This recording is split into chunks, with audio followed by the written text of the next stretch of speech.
subscribe to my channel. الحمد لله نحمده ونستعينه ونستغفره ونؤمن به ونتوكل عليه. ہر قسم کی تعریف، توصیف، کبریائی و بڑائی، بزرگی و برتری اسی خالق کائنات، مالک ارض و سما، وحدہ لا شریک، لم یلد ولم یولد ولم یکن لہ کفوا احد کے لیے لائق و زیبا ہے، جس رب العالمین نے اتنی وسیع و عریض کائنات کو محض 6 دنوں میں تخلیق فرمایا، پھر عرش پر مستوی ہوا. جس رب العالمین نے ہم انسانوں کو پیدا کرنے کے بعد ہماری رہنمائی اور رہبری کے لیے ایک کے بعد دیگر انگنت پیغمبروں اور رسولوں کو اپنی تعلیمات کے ساتھ اس دنیا میں مبعوث فرماتا رہا. اس مختصر سی حمد و ثنا کے بعد درود و سلام کا نذرانہ ہو تمام انبیاء کرام علیہم الصلاۃ والسلام پر، خصوصاً بالخصوص میرے اور آپ کے آخری نبی سید الانبیاء و سید المرسلین، خاتم النبیین، رحمت للعالمین، شافی محشر، تاقی کوثر، جناب محمد الرسول اللہ صلی اللہ علیہ وسلم پر، جن اللہ رب العالمین نے ہمارے درمیان معلم و مربی کی حیثیت سے اخلاق حسنہ کا ایک کامل نمونہ ہمارے درمیان مبعوث فرمایا. اللہم صل علی محمد وعلی آل محمد. حاضرین جمعہ، خواتین اسلام، خطبہ مسنونہ کے بعد قرآن مجید کی ایک آیت کریمہ کی میں نے آپ کے سامنے تلاوت فرمائی. اس آیت کریمہ میں اللہ تعالیٰ نے کئی باتوں کا حکم دیا ہے. انشاءاللہ ہم اسی آیت کریمہ کے مد نظر آج کے اس خطبہ جمعہ میں پڑوسیوں کے حقوق، پڑوسیوں کے ساتھ کیا معاملہ کرنا چاہیے، ان کے ساتھ کیسا کردار اپنانا چاہیے، اس سلسلے میں کچھ باتیں پیش کی جائیں گی. اللہ سے دعا ہے اللہ رب العالمین ہمیں اس پیغام کو سمجھنے، دینی اور اسلامی تعلیمات کو جان کر اس پر عمل پیرا ہونے کے اللہ تعالیٰ ہمیں توفیق نیک نصیب فرمائے. حضرات، بحیثیت مسلمان ہم سبھی مسلمانوں کو چاہیے کہ ہم اسلام کی خصوصیتوں کو، اسلام کی امتیازات کو جاننا چاہیے. اسلام کی خصوصیت اور اسلام کا ایک امتیاز یہ ہے کہ اسلام بندوں کو حقوق اللہ کے ساتھ حقوق العباد کی طرف بھی بہت زیادہ توجہ دلاتا ہے. حقوق العباد، اللہ کی عبادت کرنا، اللہ کی بندگی میں زندگی گزارنا، اللہ رب العالمین کی معرفت رکھنا اور اللہ تعالیٰ کے ساتھ کسی کو شریک نہ کرنا، اللہ کے فرامین پر عمل کرنا، اللہ کے نواہی سے اپنے آپ کو بچانا، یہ حقوق العباد ہے. اسلام کی خصوصیت یہ ہے جہاں حقوق العباد کی تعلیم دیتا ہے وہیں پر حقوق اللہ کی تعلیم دیتا ہے، وہیں پر حقوق العباد کی بھی اسلام تعلیم دیتا ہے. اسی لیے آپ دیکھیں گے دین اسلام کی تعلیمات میں، قرآن مجید کی آیت میں آپ دیکھیں گے اللہ کے رسول صلی اللہ علیہ وسلم کے ارشادات میں، فرمودات میں پڑوسیوں کے سلسلے میں بہت زیادہ تعلیم اور تاکید دی گئی ہے کہ ہم پڑوسیوں کے ساتھ اچھا سلوک کریں، اچھا معاملہ کریں، ان کے ساتھ اچھی گفتگو رکھیں، ان کے ساتھ بہترین برتاؤ کریں، ان کے ساتھ حسن سلوک کا معاملہ کریں. دین اسلام کی تعلیمات میں ہم کو یہ بات پتہ چلتی ہے. قرآن مجید کی آیت کریمہ جو آپ کے سامنے پڑھی، اللہ نے بیان فرمایا وَاعْبُدُوا اللَّهَ، اللہ کی عبادت کرو، وَلَا تُشْرِكُوا بِهِ شَيْئًا، اللہ کے ساتھ کسی کو شریک نہ فرماؤ، کسی کو اس عبادت میں کسی دوسرے کو شریک مت فرمانا. وَبِالْوَالِدَيْنِ إِحْسَانًا وَبِذِي الْقُرْبَى وَالْيَتَامَى وَالْمَسَاكِينِ، اور اسی طرح سے والدین کے ساتھ حسن سلوک کا معاملہ کرو، اور وَبِذِي الْقُرْبَى وَالْيَتَامَى، اور اپنے رشتہ داروں کے ساتھ، یتیموں کے ساتھ، مسکینوں کے ساتھ، وَالْجَارِ ذِي الْقُرْبَى وَالْجَارِ الْجُنُبِ وَالصَّاحِبِ بِالْجَنبِ وَابْنِ السَّبِيلِ، اسی طرح سے ہمسایہ، رشتہ دار پڑوسی، ہمسایہ جو کہ اجنبی پڑوسی ہے، اسی طرح سے اپنے ساتھیوں کے ساتھ، راستہ چلتے مسافروں کے ساتھ اچھا سلوک کرو، اچھا برتاؤ کرو. وَمَا مَلَكَتْ أَيْمَانُكُمْ، اور تمہارے ماتحت جو بھی لوگ ہیں اللہ نے ان لوگوں پر تم کو حاکم بنایا، ذمہ دار بنایا، امیر بنایا، گھر کا سرپرست بنایا. اپنے ماتحت لوگوں کے ساتھ اچھا سلوک کرنا، اچھا برتاؤ کرنا. وَمَا مَلَكَتْ أَيْمَانُكُمْ إِنَّ اللَّهَ لَا يُحِبُّ مَنْ كَانَ مُخْتَالًا فَخُورًا، یقیناً اللہ رب العالمین کو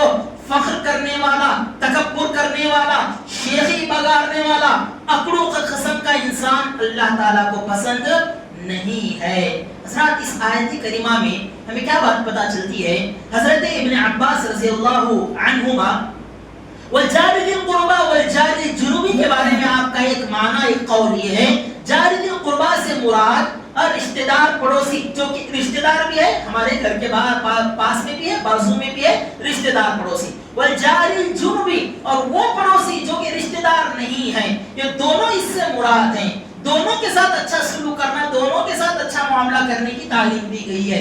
اس آیت سے کیا پتہ چلتا ہے؟ پڑوسی تین طرح کے ہوتے ہیں، تین قسم کے پڑوسی ہمارے گھروں کے اطراف و اکناف میں ہو سکتے ہیں۔ ایک پڑوسی غیر مسلم پڑوسی جس کا کہ ہم پر ایک حق بنتا ہے کیونکہ وہ پڑوسی ہے، ایک حق بنتا ہے ہم پر، اور اسی طرح سے رشتہ دار مسلمان پڑوسی، رشتہ دار بجائے مسلمان پڑوسی، اس کے دو حق ہم پر عائد ہوتے ہیں، ایک تو مسلمان ہے، دوسرا پڑوسی ہے، تیسرا وہ آدمی جو مسلمان ہے، رشتہ دار ہے اور پڑوسی ہے، یہ تیسرے قسم کا پڑوسی، اس پر تین حق ہم پر عائد ہوتے ہیں، تین حقوق اس پر ہمارے اوپر کیا ہے ضروری ہو جاتے ہیں۔ تو یہ تین طرح کے پڑوسی ہمارے ہوا کرتے ہیں، ان سب کے ساتھ اچھا معاملہ کرنا، حسن سلوک کو اختیار کرنے کی تعلیم دین دیتا ہے، اور اسی کی وضاحت آپ دیکھیں گے اللہ کے رسول صلی اللہ علیہ وسلم کی تعلیمات میں ہم کو ملتی ہے۔ چلیے انشاءاللہ کچھ تعلیمات ہم جانتے ہیں، پڑوسیوں کے ساتھ بہتر سلوک کرنے کی کتنی تاکید اللہ تعالیٰ نے اور اللہ کے رسول صلی اللہ علیہ وسلم نے بیان فرمائی ہے۔ سب سے پہلی بات یہ ہے کہ اپنے پڑوسیوں کے ساتھ اچھا معاملہ کرنا چاہیے۔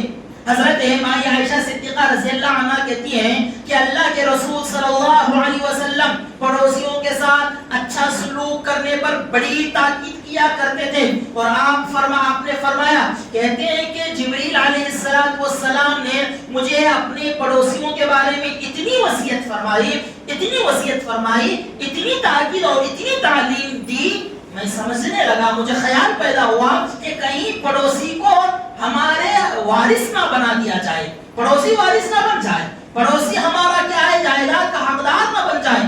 اتنی تعلیم حضرت جبریل علیہ السلام نے پے در پہ ما زال جبریل یوصینی بالجار، اللہ کے رسول فرماتے ہیں مسلسل حضرت جبریل علیہ السلام نے تعلیمات لے کر کے آتے رہے، ان وصیت کرتے رہے، مسلسل اس کی تاکید کرتے رہے۔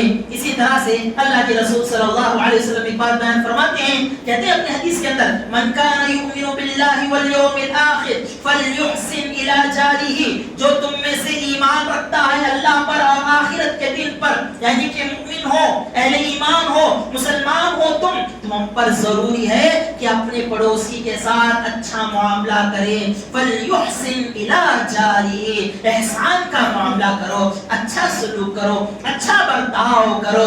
اسی طرح سے پہلے رسول صلی اللہ علیہ وسلم ایک حدیث کے اندر بیان فرماتے ہیں، اللہ کے پاس مقام، اللہ کے پاس خیر کا پہلو اس آدمی کے لیے ہے جو اپنے پڑوسی کے ساتھ اچھا معاملہ فرماتا ہے۔ خیر الاصحاب عند اللہ خیرهم لصاحبہ، اللہ کے پاس بہترین ساتھی وہ ہے جو اپنے ساتھی کے ساتھ اچھا ہو، جو اپنے ساتھی کے ساتھ اچھا ہو۔ دوست ہو سکتے ہیں، دوست و احباب ہو سکتے ہیں، ہمارے رشتہ دار ہو سکتے ہیں، ہمارے ساتھ اٹھنے بیٹھنے والے، کام کاج کرنے والے، دفتروں میں رہنے والے، سفر پر جانے والے، ہمارے اپنے ساتھی۔ اللہ کے پاس بہترین ساتھی کون ہے؟ جو لوگوں کے ساتھ، اپنے ساتھیوں کے ساتھ جو اچھا ہے، وہ اللہ کے ساتھ، وہ اللہ کے پاس بھی اچھا ساتھی ہے۔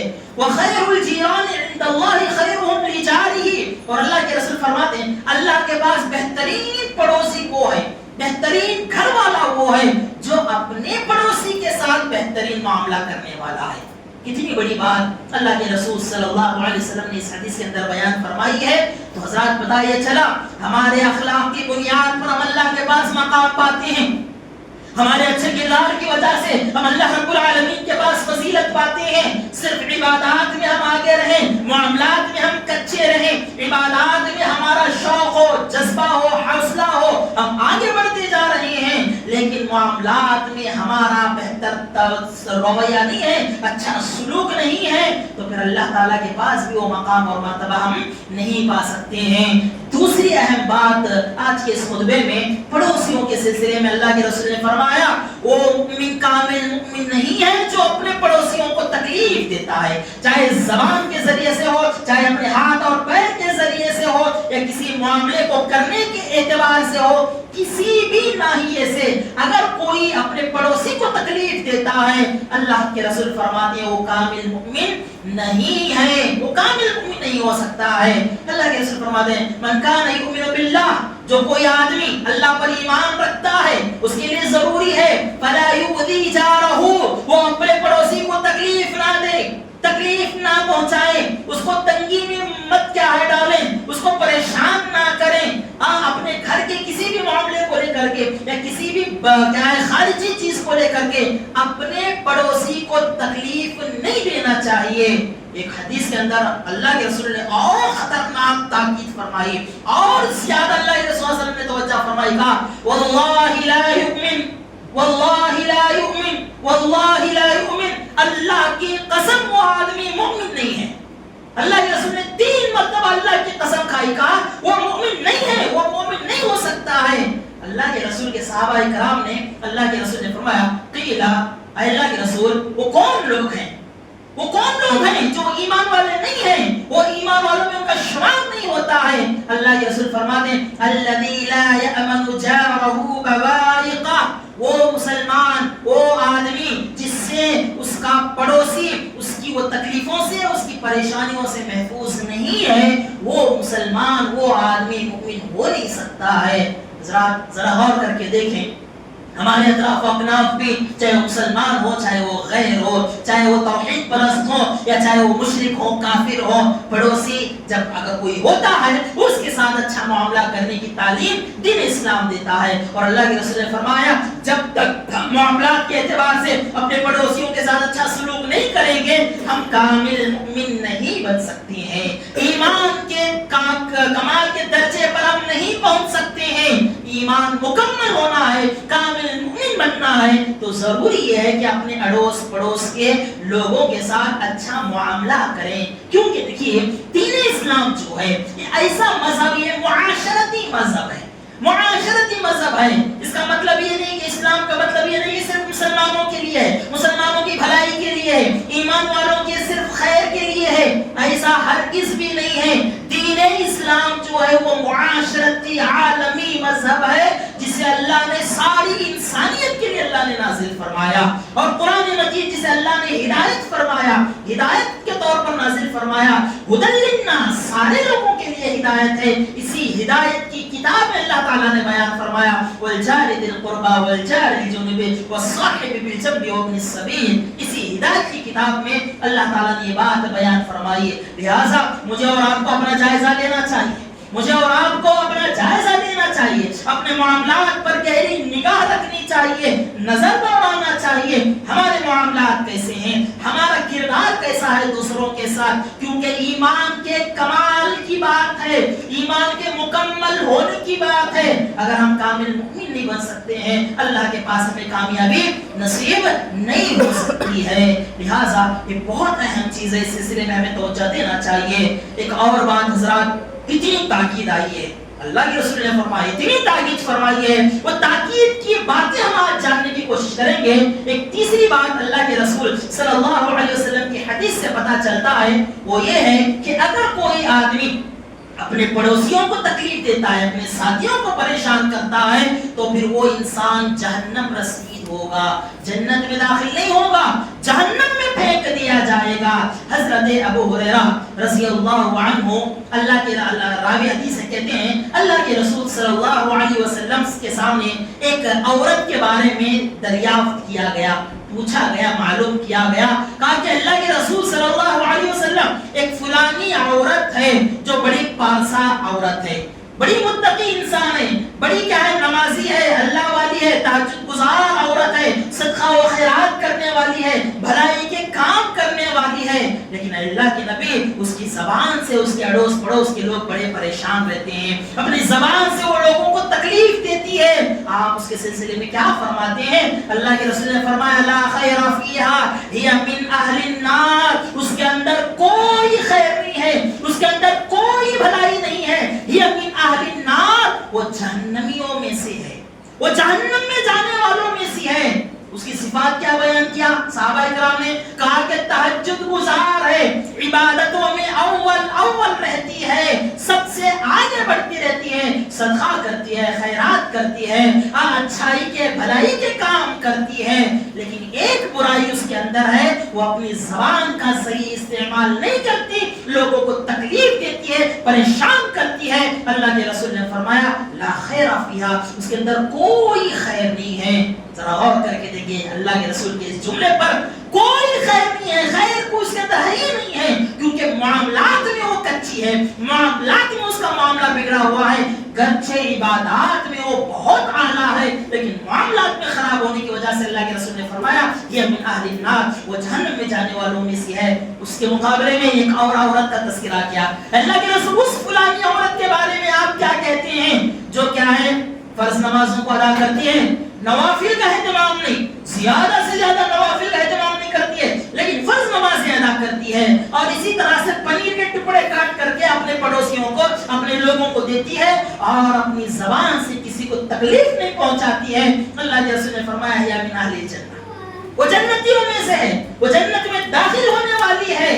کیونکہ وہ عبادات کے ساتھ ساتھ معاملات میں بھی بہتر ہے، گرچہ وہ نوافل میں بہت اعلیٰ نہیں ہے، تہجد کا اہتمام نہیں کرتی ہے، نفلی عبادات دوسرے انجام نہیں دیتی ہے، لیکن حقوق العباد میں وہ عورت اچھی ہے، اس کی زبان بہت بہتر ہے، وہ لوگوں کے ساتھ اچھا معاملہ کرتی ہے، تو اللہ کے رسول صلی اللہ علیہ وسلم نے کیا قرار دیا، کہا کہ وہ جنت میں جانے والوں میں سے ہے۔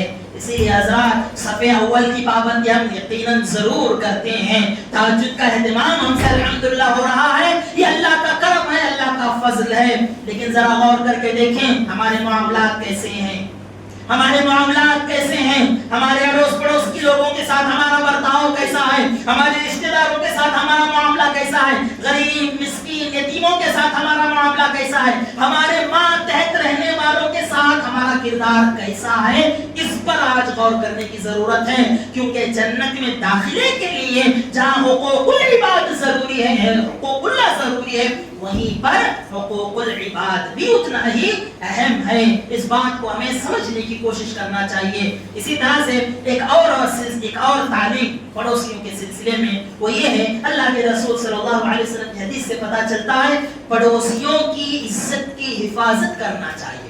پڑوسی آس پاس رہتے ہیں، کئی ساری باتیں معلوم ہوتی ہیں، راز کی باتیں پتہ چلتی ہیں، اندرونی باتیں کبھی کبھار پتہ لگ جاتی ہیں، کیونکہ پڑوسی ہے، صبح ہم ان کے ساتھ کرتے ہیں، شام ہماری ان کے ساتھ ہوتی ہے، صبح اٹھتے ہیں تو ان کا چہرہ ہمارے سامنے نظر آتا ہے، تو لہٰذا کچھ باتیں ہوتی ہیں، ان کے رازوں کی حفاظت کرنا اور ان کی عزتوں کی حفاظت کرنا چاہیے۔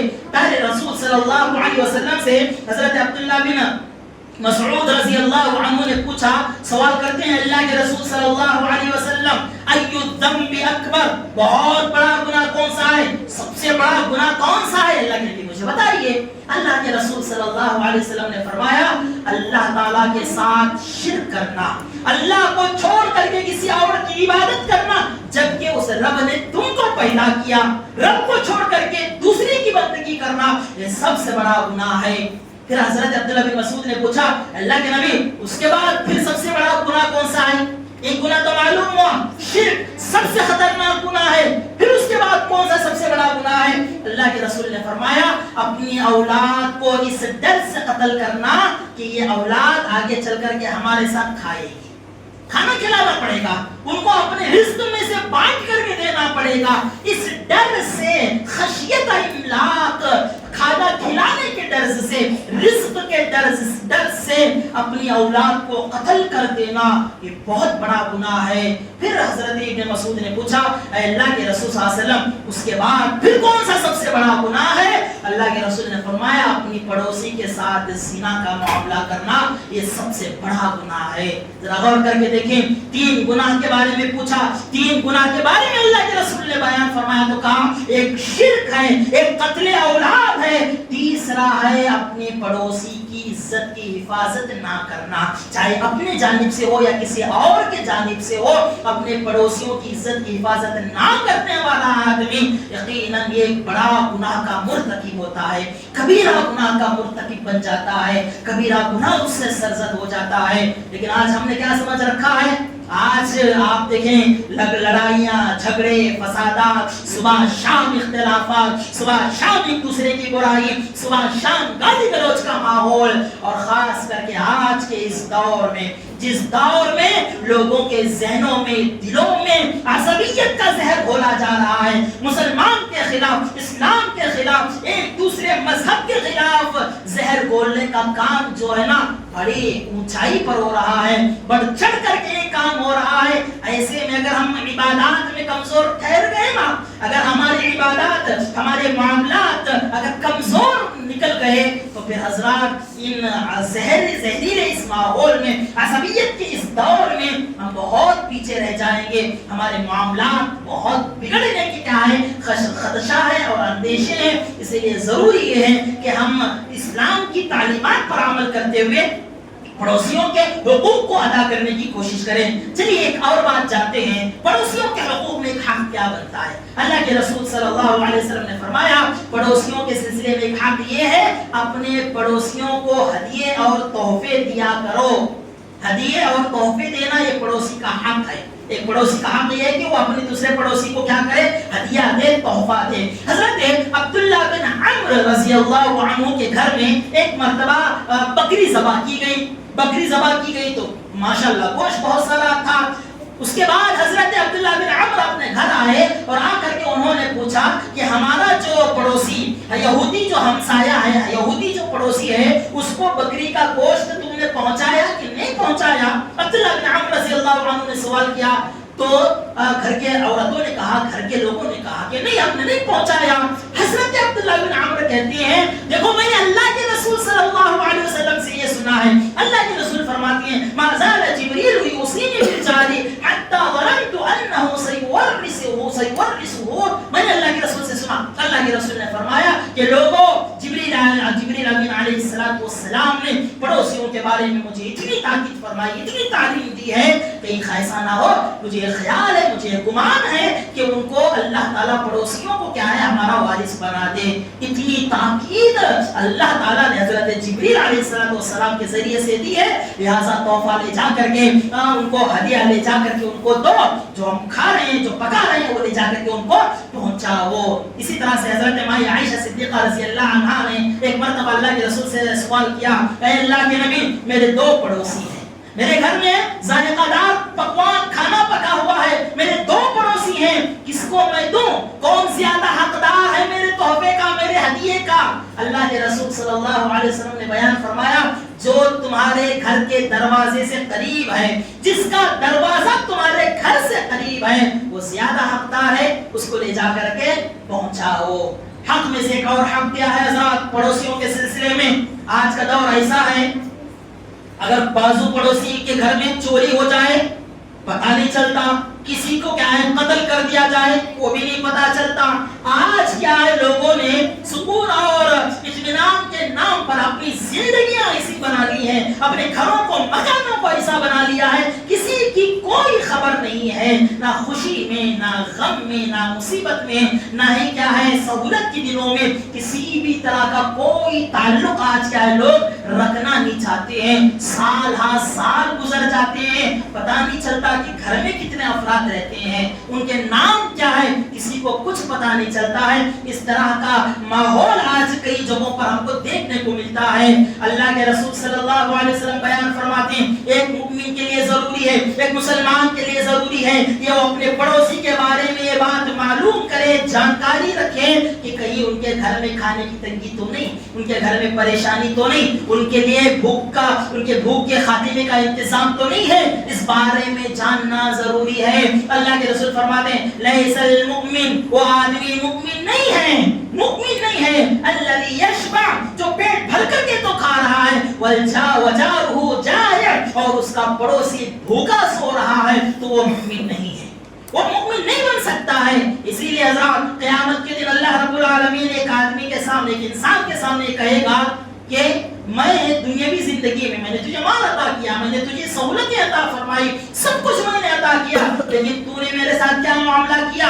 میں دنیا میں بھوکا تھا، تو نے کیا ہے مجھے کھانا نہیں کھلایا، میں پیاسا تھا، تو نے نہیں پلایا، کپڑے کی ضرورت تھی، تو نے کپڑا نہیں پہنایا۔ بندہ کہے گا کہ پروردگارا تو بھوکا رہے اور میں کھلاؤں، یہ کیسا ہو سکتا ہے تو اس کو کہا جائے گا, بتایا جائے گا کہ تیرا جو پڑوسی ہے, تیرا جو رشتہ دار ہے, تیرا جو قریبی آدمی ہے, وہ بھوک سے بلک کر کے رات بھر سو رہا تھا, رات بھر ایسے ہی پڑا ہوا تھا, لیکن تو اپنے یہاں پر مست پیٹ بھر کر کے کھا کر کے آرام کر رہا تھا, تو کیا تو نے اس کا حق ادا کیا؟ اللہ تعالیٰ کی طرف سے یہ سوال ہوگا. مسئول ہوں گے, یاد رکھ لیجئے. اپنے پڑوسیوں کے سلسلے میں اس بات کا لحاظ رکھنا چاہیے. یہ الگ بات ہے کہ اس کا مذہب کیا ہے, یہ الگ چیز ہے کہ وہ کس دین پر عمل کرنے والا ہے. اسلام ہمیں تعلیم دیتا ہے کہ ان کے حقوق کی ادائیگی کی پوری کوشش کریں. پڑوسیوں کے حقوق کے سلسلے میں ایک اور بہت اہم حق میں آپ کو بتاؤں. آج جھگڑے فسادات کی ایک سب سے بڑی وجہ یہی ہے. کیا ہے؟ حق شفاعہ. پڑوسی کا حق بنتا ہے. حق شفاعہ کا کیا مطلب ہے؟ مطلب یہ ہے کہ دو گھر آپس میں رہنے والے دو گھر والے, ان کے گھر کا راستہ یا ان کے گھر کا حدود, چاہے وہ گھر کا ہو یا کھیت کا ہو, راستہ مشترک ہے, دونوں کا ایک ہی راستہ ہے. اور اسی طرح سے کھیت کھلیان ہے, دونوں کا ایک ہی راستہ ہے, حد بندی نہیں ہے. ایسے میں ایک مسلمان کو چاہیے کہ اگر وہ اپنا گھر فروخت کر رہا ہو یا اپنا کھیت فروخت کر رہا ہو, اس کو چاہیے کہ سب سے پہلے اپنے پڑوسی سے اجازت لے.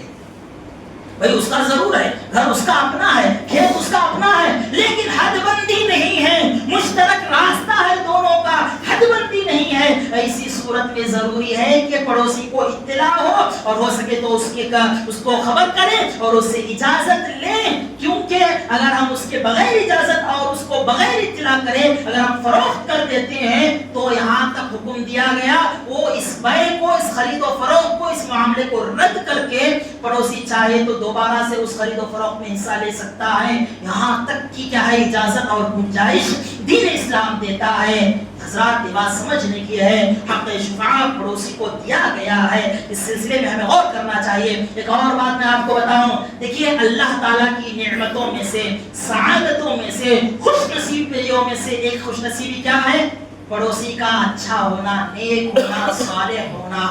یہ نعمت سب کو نہیں عطا ہوتی ہے, سب کو نہیں ملتی ہے. اسی لیے آپ دیکھیں کہ بہت سارے لوگ اپنے گھر کو بدل کر کے, اپنے مکان کو چھوڑ کر کے ایسی جگہ جانا چاہتے ہیں جہاں کا کیا ہے پڑوسی اچھا ہو, نیک ہو, صالح ہو. اسی لیے اللہ کے رسول نے فرمایا اربع من السعادہ, 4 چیزیں خوش نصیبی میں سے ہیں, 4 چیزیں اچھی کیا ہے نصیبے والوں میں سے ہیں. ایک کیا ہے؟